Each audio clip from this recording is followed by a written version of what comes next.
ہم یہاں جو جمع ہوئے ہیں اسی محنت کی نسبت پر، جس محنت کی نسبت پر اللہ تعالیٰ نے ہر زمانے میں بہترین انسانوں کو بھیجا کرتے تھے لوگوں کی ہدایت کے لیے، لوگوں کو اللہ کی طرف بلانے کے لیے، اس دعوت والی محنت کے لیے اللہ تعالیٰ بہترین افراد اور بہترین شخصیتوں کو چنا کرتے تھے، ان کی انتخاب فرمایا کرتے تھے اور ان کی تربیت فرمایا کرتے تھے، پھر ان کو لوگوں میں بھیجتے تھے۔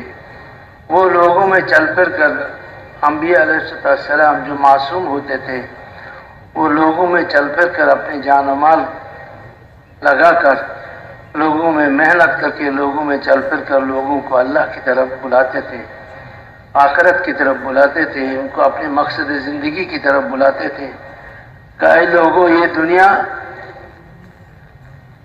گزرگاہ ہے، یہاں کوئی باقی نہیں رہے گا، یہ دار البقا نہیں ہے، یہ دار الفنا ہے، فنا ہونے والی گھر ہے۔ یہ یہاں سے تمہیں کوچ کرنا ہے، جانا ہے ایک زندگی کی طرف جو کبھی ختم ہونے والی نہیں ہے، وہ آخرت کی زندگی ہے۔ تم نے دنیا کی زندگی کو ترجیح دی ہوئی ہے آخرت کی زندگی پر، یہ تمہارا غلطی ہے، یہ تمہارا خطا ہے کہ تم نے اپنے اصلی گھر کو جو ہے چھوڑ دیا اور اصلی گھر کو بھول گئے جہاں تمہیں جانا ہے اور رہنا ہے ہمیشہ۔ اور حضور صلی اللہ علیہ وسلم نے فرمایا کہ آخرت میں سوائے دو گھر کے تیسرا گھر نہیں ہے وہاں، یا تو جنت ہے یا جہنم ہے۔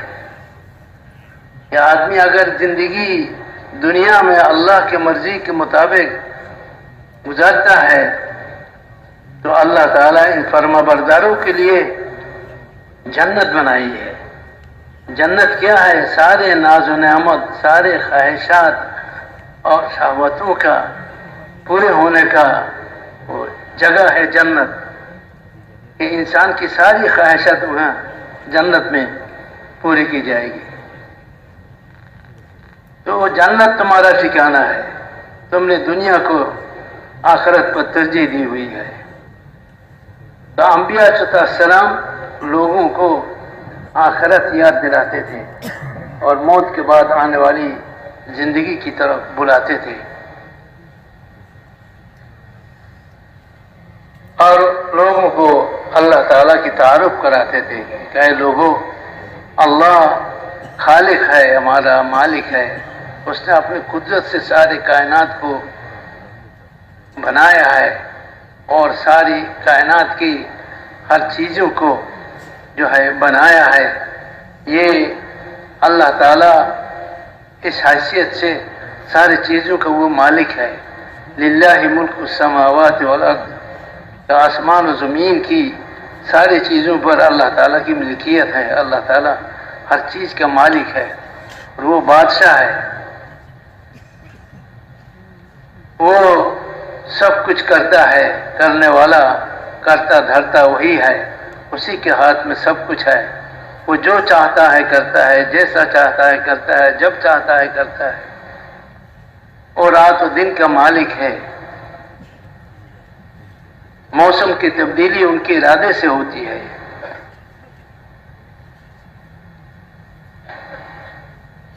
ہر چیز کی بقا اور فنا اسی کے ارادے پر ہے، اور عزت اور ذلت اور حفاظت اور مسائل کا حل ہونا، پریشانیوں کا دور ہونا، یہ چیزوں میں نہیں ہے، یہ اللہ تعالیٰ کے ہاتھ میں ہے۔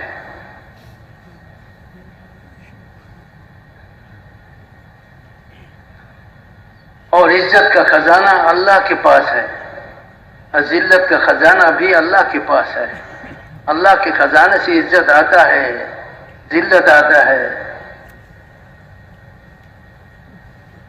اللہ سے تعلق قائم کرو، اللہ کو مان کر، اللہ کی مان کر زندگی گزارو تو اللہ تمہیں دنیا اور آخرت میں کامیاب کر دیں گے۔ انبیاء علیہ السلام لوگوں میں چل پھر کر دعوت دیتے تھے اور لوگوں کو اللہ تعالیٰ کی تعارف کراتے تھے اور آخرت کی طرف لوگوں کو متوجہ کرتے تھے اور اعمال کی طرف لوگوں کو متوجہ کرتے تھے کہ اسباب نہیں اعمال سے زندگی بنے گا، دنیا نہیں آخرت تمہارا ٹھکانہ ہے، مخلوق سے کچھ نہیں ہوتا، اللہ سے سب کچھ ہوتا ہے، اس لیے اللہ کو مان کر زندگی گزارو تو پھر اللہ تعالیٰ تمہیں کامیابی عطا فرمائیں گے۔ جیسے اللہ عزت دیتا ہے اسے کوئی ذلیل نہیں کر سکتا، اور جسے اللہ ذلیل کر دے کوئی اس کی عزت نہیں دے سکتا۔ عزت بادشاہت میں نہیں ہے، ذلت فقر میں اور مال کی کمی میں نہیں ہے، ذلت و عزت اللہ کے ہاتھ میں ہے اور اللہ کے خزانے سے آتا ہے۔ نبی کے طریقے پر آدمی جب چلتا ہے اللہ کے اطاعت کے ساتھ، اللہ کے نبی کے اطاعت کے ساتھ، تو اللہ تعالیٰ کی خزانے سے عزت آتا ہے۔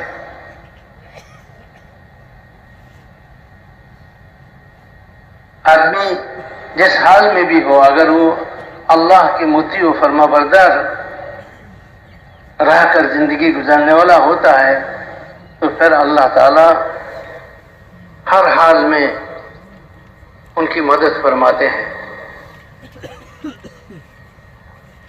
اس لیے میرے محترم دوست اور بزرگوں، اصل چیز جو ہے وہ یہ ہے کہ ہم اللہ کو مان کر زندگی گزارنے والے بن جائیں۔ یہ نبیوں کی دعوت تھا، یہی اس کی طرف دعوت دیتے تھے انبیاء تسلیمات کہ لوگوں اللہ کو مان کر زندگی گزارو، اللہ کو پہچانو۔ یہ آسمان، یہ زمین، یہ چاند، یہ سورج، یہ صحرا، یہ بیاباں، یہ جنگل، یہ سمندر، یہ سارے اللہ تعالیٰ نے پیدا کیا ہے، اللہ ہی کے مخلوق ہے۔ یہ اپنی ذات سے کسی نفع نقصان کا مالک نہیں ہے، نفع نقصان کا مالک اللہ ہے۔ وہ نافع والضار، نفع دینے والا اللہ ہے، نقصان دینے والا اللہ ہے، اللہ کے ہاتھ میں ہے۔ عزت دینے والا اللہ ہے، ذلت دینے والا اللہ ہے۔ اس یقین کو اندر پیدا کرو۔ دل کا یقین جب صحیح ہو جائے گا تو اعضاء و جوارح سے نکلنے والے اعمال صحیح ہو جائے گا، اور اعمال جب صحیح ہو جائے گا تو اللہ تعالیٰ کی طرف سے اچھے احوال کا فیصلہ ہوگا، اللہ تعالیٰ اچھے حالات لائیں گے، چاہے وہ شخصی اعتبار سے ہو یا تو انفرادی حالات کے اعتبار سے ہو یا اجتماعی حالات کے اعتبار سے ہو یا تو اپنی مقامی حالات کے اعتبار سے ہو یا اپنی ملکی حالات کے اعتبار سے ہو یا عالمی سطح کی حالت کے اعتبار سے ہو،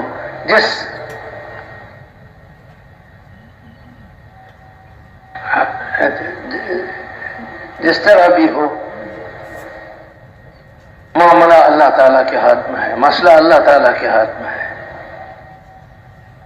جب ہمارے یقین صحیح ہو جائے گا اور ہمارے اعضاء و جوارح سے نکلنے والے اعمال صحیح ہو جائیں گے تو پھر اللہ تعالیٰ ہمارے حالات کو صحیح فرما دیں گے۔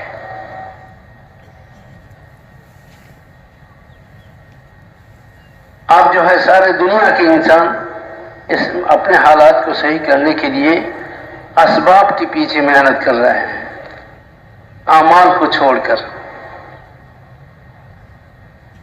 نبیوں نے لوگوں کو اس سے جو ہے اسباب کی محنت سے اعمال کی طرف متوجہ کی ہے کہ اسباب کی وجہ سے تمہاری حالات میں تبدیلی نہیں آئے گی، بلکہ اسباب کی محنت کی وجہ سے تمہارے حالات اور بگڑ جائے گی۔ حالات کو اگر صحیح کرنا چاہتا ہو تو اعمال کو صحیح کرو، اور اعمال صحیح نہیں ہو سکتا جب تک کہ تمہارے اندر کا یقین صحیح نہ ہو، تمہارا ایمان جو ہے طاقتور نہ ہو، تمہارا اللہ کی ذات پر، صفات پر، آخرت پر ایمان نہ ہو، اور اللہ کی وعدوں پر تمہارا یقین نہ ہو، اس وقت تک تمہارا اعمال صحیح نہیں ہوگا۔ اور جب تک تمہارا اعمال صحیح نہیں ہوگا تمہارا حالات بھی نہیں بدلے گا۔ حالات کو بدلنا چاہ رہے ہو، ملک والے بھی اپنے ملکی حالات کو بدلنا چاہ رہے ہیں، اور سارے لوگ، ہم بھی خود اپنے اپنی ذاتی حالات کو بھی بدلنا چاہ رہے ہیں۔ اس کے لیے مختلف لائن کی کوششیں ہم کر رہے ہیں، لیکن حالات بدل نہیں رہا ہے بلکہ اور بگڑ رہا ہے۔ نبیوں والے راستے کو چھوڑ کر اپنی عقل اور سمجھ کے اعتبار سے جو راستہ ہم نے اختیار کیا ہوا ہے، یہ راستہ حالات کے بدلنے کا نہیں ہے، یہ راستہ حالات کے بگڑنے کا ہے۔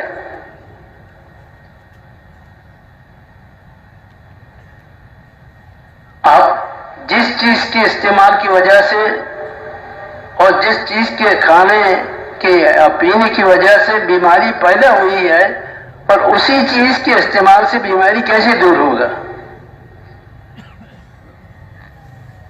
یہ تو بیماری کا سبب ہے یہ چیز، تو پھر اس کی استعمال سے مجھے صحت کیسے ملے گی؟ جس سبب سے میں بیمار ہوا ہوں اسی سبب سے میں چاہتا ہوں کہ میرا حالات صحیح ہو جاوے۔ میرا حالات جس سبب سے بگڑا ہے، ہم نے جب تک اس سبب سے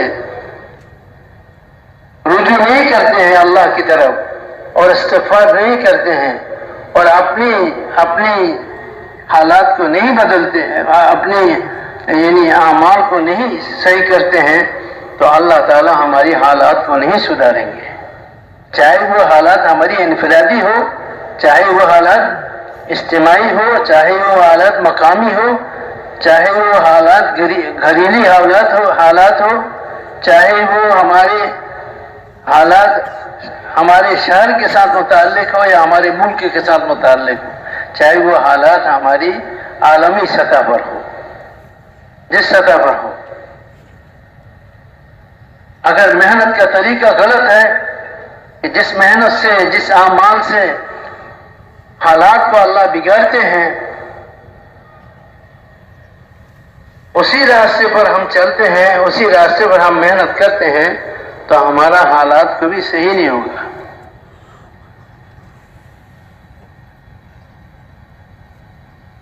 انبیاء علیہ السلام ہر زمانے میں لوگوں کو اس بات کی دعوت دی کہ اے لوگوں، اپنے اندر کی ایمان اور اپنے اندر کی یقین کو صحیح کر لو، اور اپنی اعضاء و جوارح سے نکلنے والے اعمال کو صحیح کر لو، اور اللہ کو مان کر اور اللہ کی مان کر اور اللہ کے بھیجے ہوئے نبی کی طریقے پر زندگی گزارو، تو اللہ تعالیٰ تمہارے حالات کو صحیح کر دیں گے۔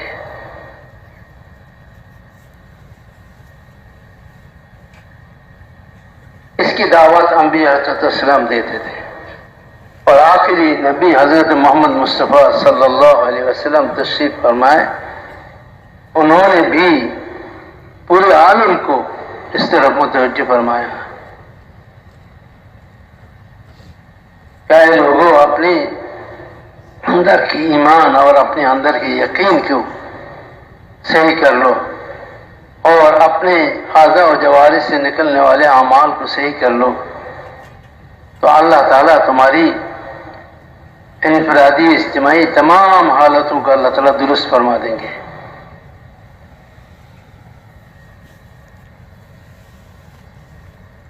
صحابہ اکرام اسلام سے پہلے ان کی حالات کیسی تھی؟ بالکل بگڑی ہوئی حالات تھی، اور ذلت کی اور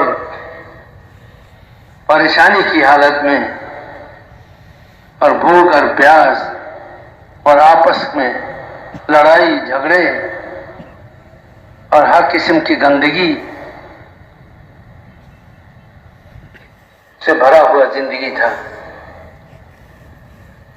لیکن رسول اللہ صلی اللہ علیہ وسلم کی تربیت اور رسول اللہ صلی اللہ علیہ وسلم کی محنت کی برکت سے صحابہ نے جب حضور کی دعوت کو قبول کیا اور حضور کی تربیت کی کو قبول کیا اور حضور صلی اللہ علیہ وسلم کے بتائے ہوئے طریقے پر وہ اپنی زندگی کو لائے، تو پھر اللہ تعالیٰ نے ان کے حالات کو صحیح فرما دیے۔ صحابہ اکرام جو دنیا میں سب سے زیادہ ذلیل و خوار قوم تھے، پوری دنیا میں سب سے زیادہ عزت والے قوم وہی بنے، اور پوری دنیا میں مقام و مرتبہ والے بنے، اور ساری دنیا کے انسانوں کی رہنمائی اور ہدایت کا ذریعہ بنے۔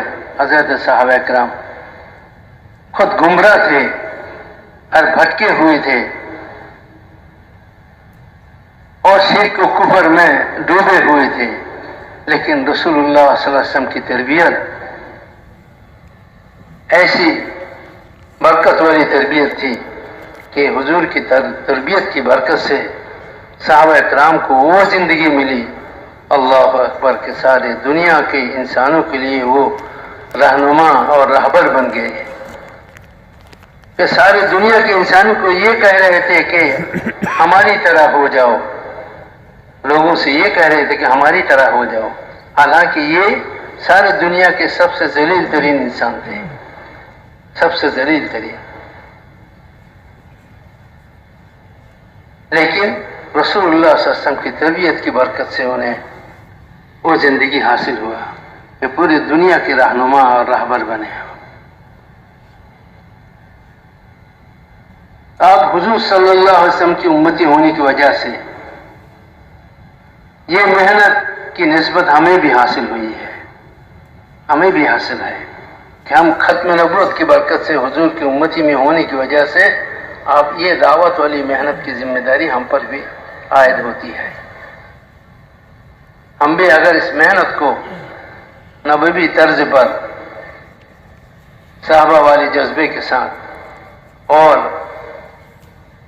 انبیاء علیہ السلام والی صفات کے ساتھ اس محنت کو ہم کرتے ہیں، اور اس محنت کے لیے ہم اپنی جان اور مال کو لگاتے ہیں، اور اپنی ہدایت کی نیت سے، اپنی ہدایت کی نیت سے، صرف اوروں کی ہدایت کی نیت نہیں، اوروں کی ہدایت کا نیت تو کرنی ہے، اس لیے کہ ہم حضور صلی اللہ علیہ وسلم کی امتی ہیں۔ ختم نبوت والی محنت کی یہ تقاضا ہے کہ ہم پوری انسانیت کے ہدایت کی نیت کریں، لیکن اپنی ذات کو بھول کر نہیں، اپنی ذات سے بھی اپنے آپ کو بھی ہدایت کا محتاج سمجھ کر اس محنت میں لگے۔ حضرت مولانا الیاس رحمۃ اللہ فرمایا کرتے تھے، جو آدمی اس محنت میں لگتا ہے اور اپنی ہدایت کی نیت نہیں کرتا ہے، ہو سکتا ہے اس کی محنت سے کسی کو ہدایت مل جائے، لیکن ان کی خود کو نہیں ملے گا، اس لیے کہ اس نے نیت ہی نہیں کی، اس نے اپنی ہدایت کی نیت کی ہی نہیں۔ تو جب اس نے اپنی ہدایت کی نیت نہیں کی ہے تو ان کی محنت سے ہو سکتا ہے دوسروں کو ہدایت ملے، لیکن ان کو نہیں ملے گا۔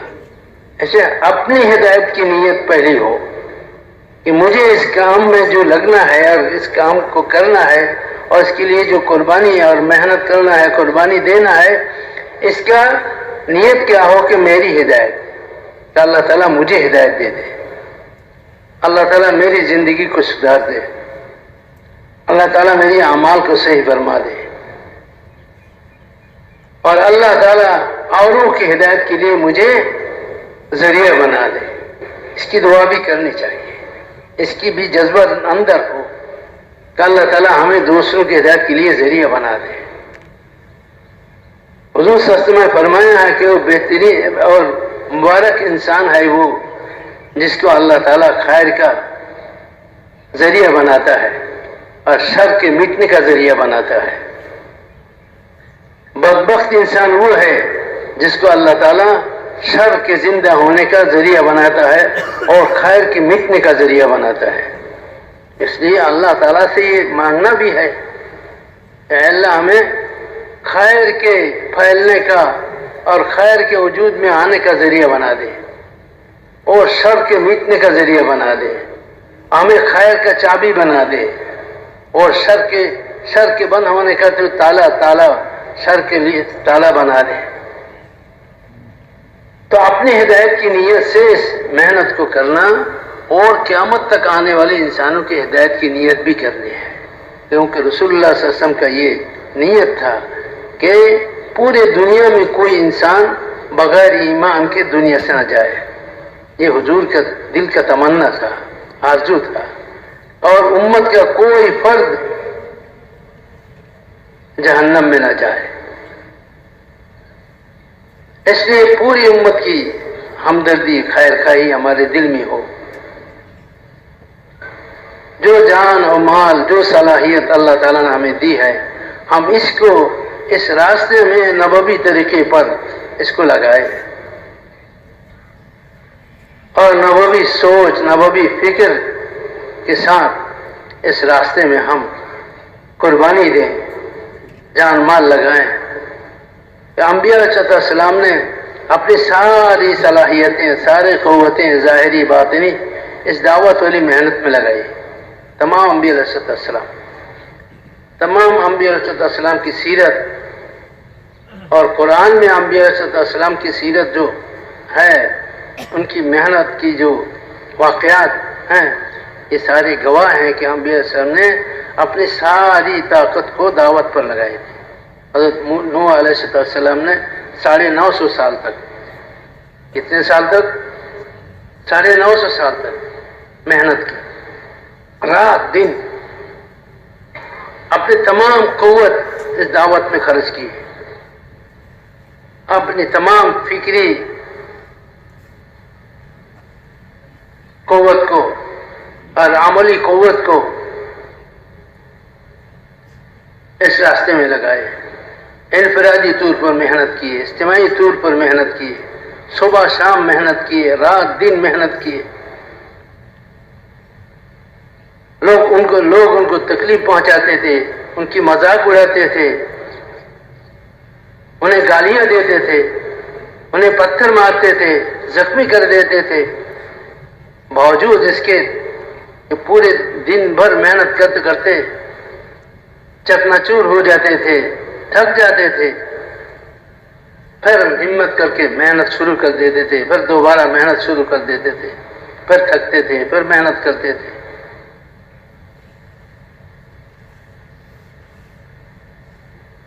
تمام انبیاء علیہ السلام اس دعوت کے میدان میں اپنے آپ کو پیش کیے اور اپنی ساری صلاحیت و استعداد اور ساری قوتوں کو اس میں خرچ کیے ہیں۔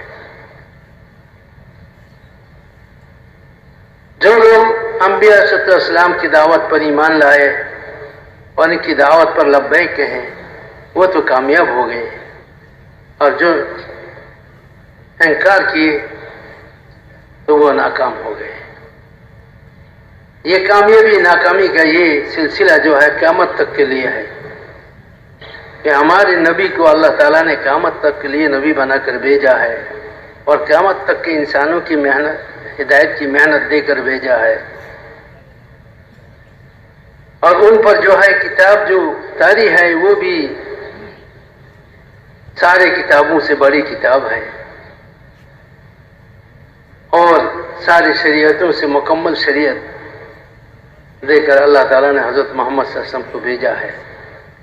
حضور کی محنت بھی مکمل محنت ہے۔ یہ پورے عالم کی انسانوں کی ہدایت کے لیے اللہ تعالیٰ نے حضور کو رہبر بنا کر بھیجا ہے، دنیا میں نذیر اور بشیر بنا کر بھیجا ہے۔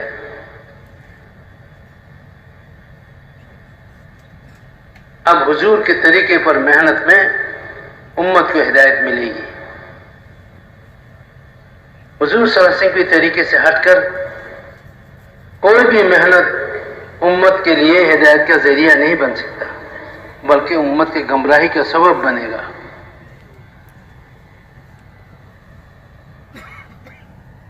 اللہ تعالیٰ کی طرف سے یہ فیصلہ ہے کہ بس قیامت تک کے انسانوں کے لیے یہی طریقہ ہے نجات کا، جو طریقہ محمد صلی اللہ علیہ وسلم نے لے کر آئے۔ اگر ہمیں کامیابی حاصل کرنا ہے تو سوائے اس کے دوسرا کوئی طریقہ نہیں ہے، وہ محمد رسول اللہ ہے، ہم اسی کے طریقے پر محنت کریں۔ اور اس کے ساتھ ساتھ دوستو یہ محنت جو ہے ہماری علماء اکرام کی، علماء اہل علم حضرات کی نگرانی میں کرنا ہے، علماء اکرام کی نگرانی میں کرنا ہے، اس لیے کہ یہ کام وہ آدمی صحیح طور پر کر سکتا ہے جن کے پاس سیرت کا علم ہو، انبیاء علیہ السلام کی سیرت، حضور صلی اللہ علیہ وسلم کی سیرت اور صحابہ کی سیرت کا علم جس کے پاس ہو وہ اس کام کو صحیح طریقے پر کر سکتا ہے۔ اس لیے حضرت مولانا الیاس صاحب رحمۃ اللہ پر ان کا یہ بڑا فکر تھا کہ ہائے میں کیا کروں علماء آتا نہیں، کہ میں کیا کروں علماء آتا نہیں، یعنی حضرت یہ چاہتے تھے کہ علماء اس کام میں آوے اور علماء اکرام کی نگرانی میں یہ کام ہو، اور حضرت اس کا خطرہ بھی محسوس کرتے تھے کہ اگر علماء اکرام اس کام میں نہیں جڑتے ہیں اور نہیں آتے ہیں اور شرکت نہیں کرتے ہیں تو مجھے کام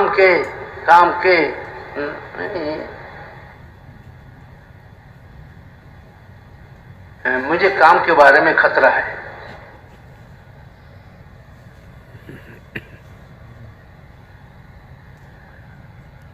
کہ یہ کام جو ہے بگڑ جائے۔ اس لیے دوستو علماء کرام کی وہ اس کام میں جوڑنے کی ہم کوشش کریں، ہر جگہ جہاں بھی ہم محنت میں لگے ہوئے ہیں، محنت کر رہے ہیں، وہاں کے علماء کرام جو ہے ان کو بھی ہم کام میں جوڑیں، محبت سے،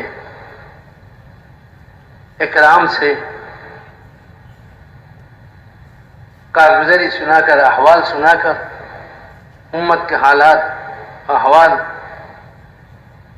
سنا کر ان کو متوجہ کیا جائے تو پھر کام صحیح نہج پر چلے گا، ورنہ کام نہج سے ہٹ جانے کا اندیشہ ہے، خطرہ ہے اگر علماء اکرام کی شرکت نہ ہو کام میں۔ اس لیے محترم دوستو بزرگوں، علماء اکرام کو ہم اس کام میں شریک کرنے کی کوشش کریں، ان کی نگرانی میں ہم کام کریں۔ کمی کمزوری ہر انسان میں ہے، کوئی انسان کمی کمزوری سے بالاتر نہیں ہے، لیکن میرے محترم دوستو علماء اکرام کو جو بڑا مرتبہ ہے وہ علم کی وجہ سے وہ وارثین انبیاء ہیں، علم کی وجہ سے وارثین انبیاء ہیں، اور علم کی وجہ سے ان کا مقام ہے، اور قیامت کے دن بھی اللہ تعالیٰ ان کی رعایت فرمائیں گے، اور اللہ تعالیٰ ان کو پردے میں بلائیں گے قیامت کے دن علماء کرام کو، اور ان سے اللہ تعالیٰ فرمائیں گے کہ مجھے تمہارے ہر چیز کے بارے میں مجھے علم ہے، تمہاری کمزوریاں بھی مجھے پتہ ہے، معلوم ہے، لیکن آج میں یہ چاہتا ہوں کہ میں تمہیں معاف کر دوں، میں تمہیں معاف کر دوں، میں کسی کی پرواہ نہیں کرتا۔ تو علماء اکرام جو ہیں وہ وارثین انبیاء ہیں، ان کے پاس علم ہے، اور ان کی ذمہ داری وہی ہے جو انبیاء صلی اللہ علیہ وسلم کی ذمہ داری ہے۔ تو ہم جو ہے خدمت کر کے ان کو جو ہے کام میں متوجہ کریں، خدمت کے ذریعہ، اخلاق کے ذریعہ، محبت سے، اکرام سے ان کو کام میں متوجہ کریں۔ جتنا علماء اکرام اس کام میں شرکت فرمائیں گے اور علماء اکرام کی نگرانی اس کام میں ہوگا تو انشاءاللہ کام کرنے والے بھی کام میں آگے بڑھتا جائے گا، انشاءاللہ ترقی کرتا جائے گا، اور قربانی کے ساتھ ہم اس محنت میں چلیں۔ انبیاء علیہ السلام نے سب سے بڑی قربانی دی ہے اس کام کے لیے، اس دعوت علی محنت میں۔ اس دعوت علی محنت کا مقصد کیا ہے؟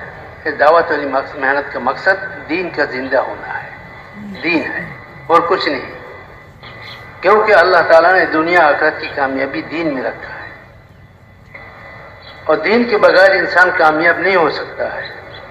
ملک سے، مال سے، حکومت سے اکثریت سے، ظاہری طاقت سے، قوت سے انسان کامیابی حاصل نہیں کر سکتا. کامیابی دین میں ہے. دین کیا ہے؟ دین ہے اللہ تعالیٰ کے اوامر کی مجموعہ. اللہ تعالیٰ کے اوامر میں مامورات ہیں، ممنوعات ہیں. ان تمام چیزوں کی رعایت کرتے ہوئے زندگی گزارنا یہ دین ہے. ایک انسان جہاں بھی ہو اور جس حال میں بھی ہو، ان کا سوچ یہ ہو کہ میرا اللہ مجھ سے کیا چاہتا ہے. اب اس وقت کی کیا تقاضا ہے اللہ کی طرف سے، کیا مطالبہ ہے اللہ کی طرف سے. جس حال میں میں ہوں، کیا یہ حال اللہ کے ہاں محبوب ہے یا مقبوض ہے، پسندیدہ ہے یا غیر پسندیدہ ہے.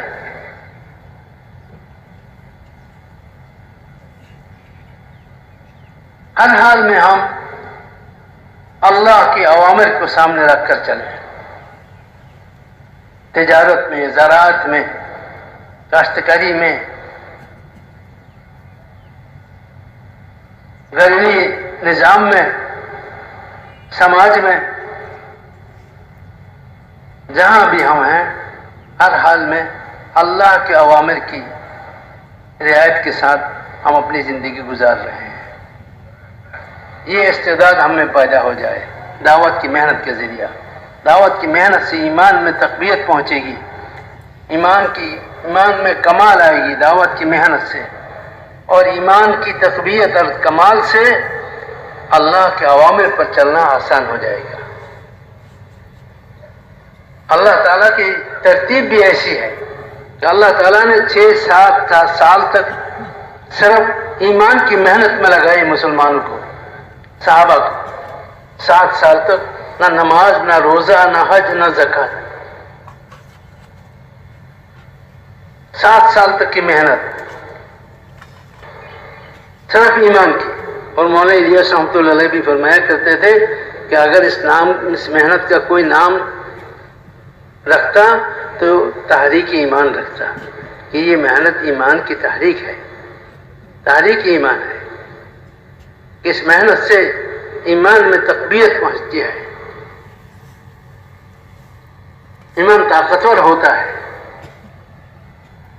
اور اندر ایمان کا طاقت جتنا بڑھتا ہے تو ظاہری طور پر بھی اطاعت اور اللہ کے اوامر کے ماتحت زندگی گزارنا آسان ہو جاتا ہے. صحابہ نے جب محنت کر کے اپنے اندر ایمان کی حقیقت پیدا کیا اور ایمان کی کمال کو حاصل کیا، تو پھر اللہ تعالیٰ نے جب ان کے دلوں کو دیکھا کہ اب یہ ان کی سارے دلیں جو ہیں ماننے کے لیے تیار ہیں، اب یہ ماننے والے ہو گئے ہیں، تو اللہ تعالیٰ نے ان پر نماز کی حکم دیا کہ نماز قائم کرو. تو پھر 100% صحابہ نمازی تھے، کوئی صحابہ بے نمازی نہیں تھے. 100% صحابہ نمازی، کیونکہ اندر ایمان کی طاقت ہے. میاں جی محراب رحمۃ اللہ علیہ فرمایا کرتے تھے کہ انسان کو دین پر اور اسلام پر اور اعمال پر چلانے والی طاقت وہ اندر کی ایمان ہے. اور تمام محرمات سے، تمام حرام کاموں سے، ناجائز کاموں سے، گندی کاموں سے روکنے والی کیا چیز ہے؟ وہ ایمان کی طاقت ہے.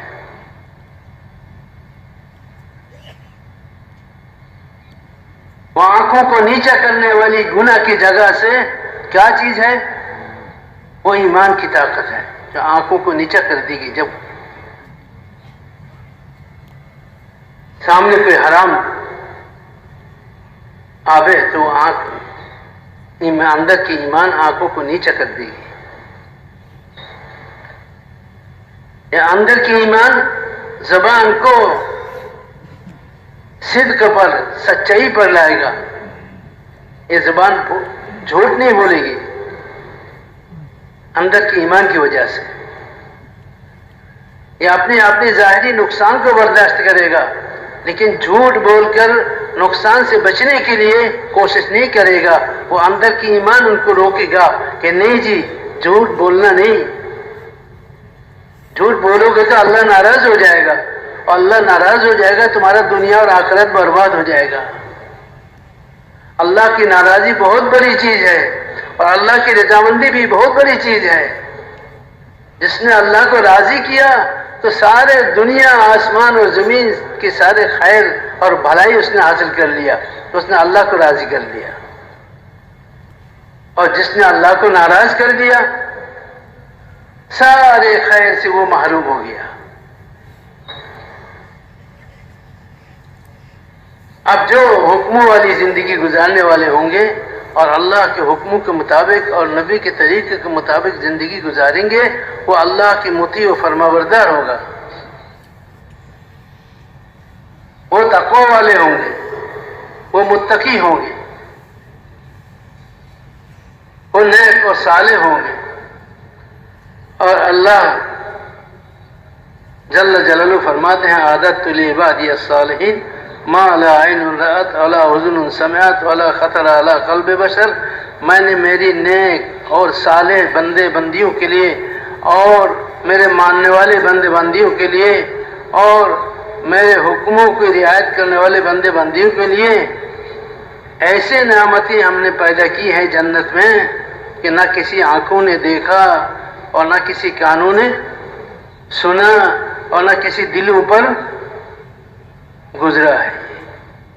کیسی نعمتیں اللہ تعالیٰ نے، کیسی کیسی نعمتیں اور کیسی کیسی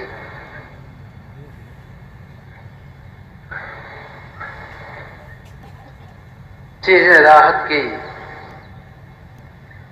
اور خواہشات کی کیسے کیسے شکلیں کو اللہ تعالیٰ پورا کرنے کی جنت میں اللہ تعالیٰ پیدا فرمائے ہیں، آدمی سوچ بھی نہیں سکتا۔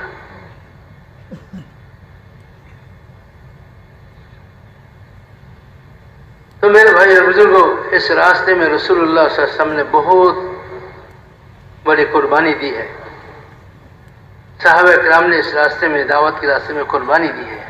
رسول اللہ صلی اللہ علیہ وسلم فرماتے ہیں کہ مجھے اتنی تکلیف پہنچائی گئی اس راستے میں کسی کو نہیں پہنچائی گیا۔ وزیت فی سبیل اللہ ما یوزا احد، اللہ کے راستے میں مجھے سب سے زیادہ تکلیف دیا گیا۔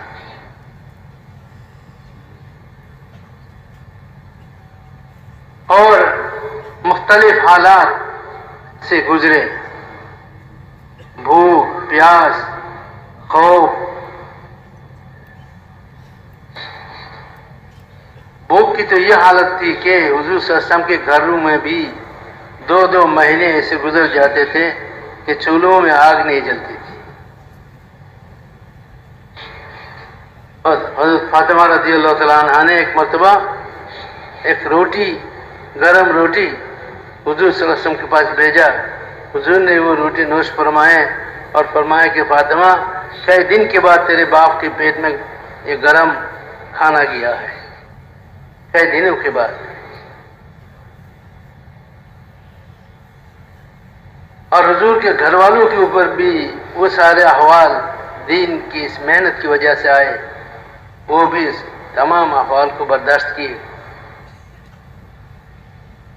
حضرت فاطمہ رضی اللہ تعالیٰ عنہ کے گھر حضور صلی اللہ علیہ وسلم صحابہ کے ساتھ تشریف لے گئے، اندر داخل ہونا چاہا تو حضرت فاطمہ رضی اللہ عنہ فرمایا کہ یا رسول اللہ آپ گھر میں داخل نہ ہوجیے، اس لیے کہ آپ کے بیٹی کے پاس اتنا کپڑا نہیں کہ پورے بدن ڈھانپ کے آپ کے سامنے بحیثیت باپ ہونے کے آپ کے سامنے آ سکتا ہوں، وہ اتنا کپڑا میرے پاس نہیں ہے۔ یہ جب سنا تو سارے صحابہ کی آنکھوں میں پانی آ گئے۔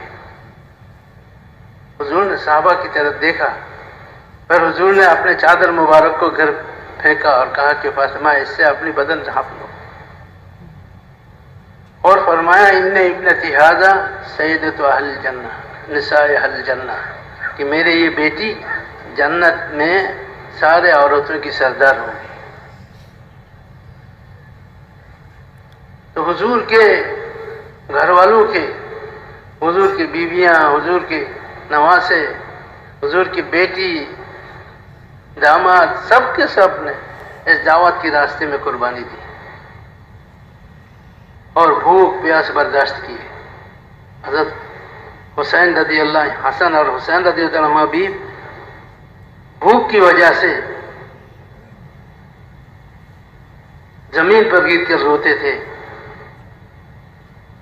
حضور صلی اللہ علیہ وسلم دونوں کو گود میں لیتے ہیں اور فرماتے ہیں میرے بیٹوں کو کیا ہو گیا؟ حضرت فاطمہ رضی اللہ عنہ فرماتے ہیں کہ بھوک کی وجہ سے میرے پاس کوئی چیز نہیں ہے اور میں اس کو سنبھال نہیں سک رہا ہوں، مجھے تنگ کر رہا ہے، میرے پاس کوئی چیز ہے نہیں۔ تو حضور نے اپنی زبان مبارک نکال دی، تو دونوں نواسے نے نانے کی زبان مبارک کو چوسا۔ ایک دن آتے ہیں اور حضرت فاطمہ سے پوچھتے ہیں کہ فاطمہ میرے بیٹے کہاں، یعنی میرے دونوں نواسے کہاں؟ تو فرمایا کہ ابا جی وہ تنگ کر رہے تھے، کھانے کے لیے بھوک ہے اور ہمارے پاس کوئی چیز نہیں، وہ ان کا ابا جو ہے ان کو لے کر باہر گئے ہوئے ہیں، کہیں اگر کچھ مل جائے۔ تو حضور صلی اللہ علیہ وسلم باہر گئے تو دیکھا کہ ایک باغ میں، کھجور کے باغ میں، اور علی رضی اللہ عنہ نیچے گرے ہوئے کھجوروں کو لے رہا ہے، جو گر جاتا ہے نیچے، گری ہوئے کھجوروں کو تلاش کر رہا ہے، جمع کر رہا ہے۔ اور یہ حسن اور حسین رضی اللہ عنہ دونوں باہر دھوپ میں کھیل رہے ہیں۔ تو حضور صلی اللہ علیہ وسلم نے فرمایا علی جلدی کرو جلدی کرو، اس تیز ہے یہ دھوپ میں میرے بچوں کو تکلیف ہو رہا ہے۔ حضرت علی رضی اللہ عنہ نے فرمایا کہ یا رسول اللہ تھوڑا انتظار فرمائیے کہ فاطمہ کے لیے بھی 2-4 کھجوریں تلاش کر کے لے لو۔ یہ سارے قربانیاں دین کی وجہ سے، دین کے لیے، ہم ان کی امتی ہیں، ان کی نیابت میں اس سارے محنت کی ذمہ داری ہم پر عائد ہوتی ہے، ہم پر بھی آتی ہے۔ ہم بھی اس محنت میں اپنی جان مال اور لگائے اور قربانی دیں، اپنی صلاحیتوں کو اس میں لگائیں تاکہ سارے دنیا والوں کو ہدایت مل جائے، قیامت تک آنے والے انسانوں کو ہدایت مل جائے۔ رسول اللہ صلی اللہ علیہ وسلم کو دل میں یہ تکلیف ہے امت کے لیے، اگر ہم نے محنت کی تو حضور کے دل کو راحت پہنچے گی۔ اگر امت میں بے دینی بڑھتا چلا گیا اور امت دین سے دور ہوتا چلا گیا اور امت جہنم سے قریب ہوتا چلا گیا، جنت سے دور ہوتا چلا گیا اور اللہ کی رحمت سے دور ہوتا چلا گیا اور اللہ کے عذاب سے قریب ہوتا چلا گیا، تو اللہ کے رسول کے دل کو بھی تکلیف پہنچے گی اس سے۔ حضرت مولانا الیاس رحمۃ اللہ فرمایا کرتے تھے کہ میں حضور صلی اللہ علیہ وسلم کو پریشان دیکھ رہا ہوں امت کے اعمال کی وجہ سے، اس لیے کہ امت کے اعمال ان کے سامنے پیش کیا جاتا ہے، جو امت کے اعمال کو دیکھ کر پریشان ہوتا ہے۔ ہم نے اگر ایسی محنت کی کہ امت اعمال پر پڑ جائے، اچھے اعمال پر اور نبی والے طریقے پر پڑ جائے، تو پھر یہ رسول اللہ صلی اللہ علیہ وسلم کو دلی خوشی کا ذریعہ بنے گا، گویا کہ ہم حضور صلی اللہ علیہ وسلم کی روح مبارک کو خوشی پہنچا رہے ہیں۔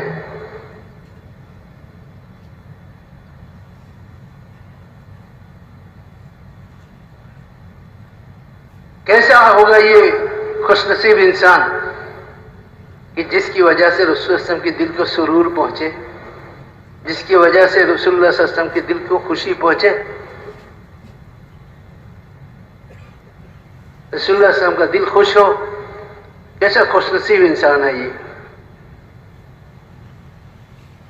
تو میرے بھائی اور بزرگوں، ہمارے بڑوں نے تو قربانی دے کر باغ لگا کے گئے،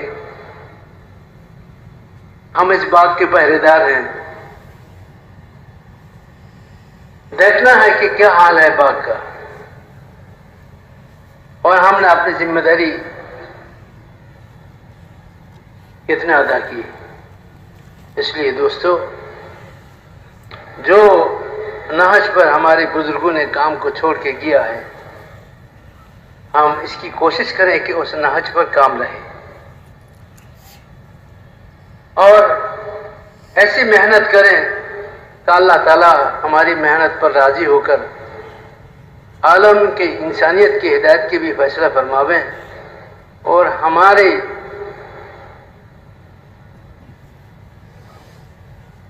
اصلاح اور تربیت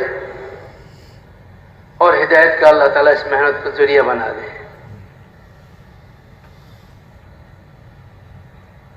اور اس محنت سے ہم خود بھی استفادہ کریں اور ہم اپنے اپنے گھر والے، اپنے بیوی بچے، صحابہ کرام اکیلے نہیں چلتے تھے، وہ تو سب کو لے کر چلتے تھے، اپنے گھر والوں کو بھی لے کر چلتے تھے. اس لیے محنت میں، قربانی میں ان کے گھر والے بھی ساتھ ہوتے تھے، ساتھ دیتے تھے.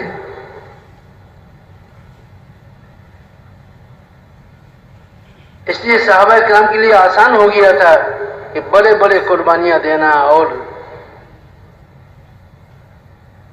اللہ کے راستے میں موت کے شوق میں، شہادت کے شوق میں چلنا ان کے لیے آسان ہو جاتا تھا کہ ان کی گھر کی طرف سے کوئی رکاوٹ نہیں ہوتا تھا، کہ گھر والے بھی ان کے ساتھ ہوتا تھا فکر میں.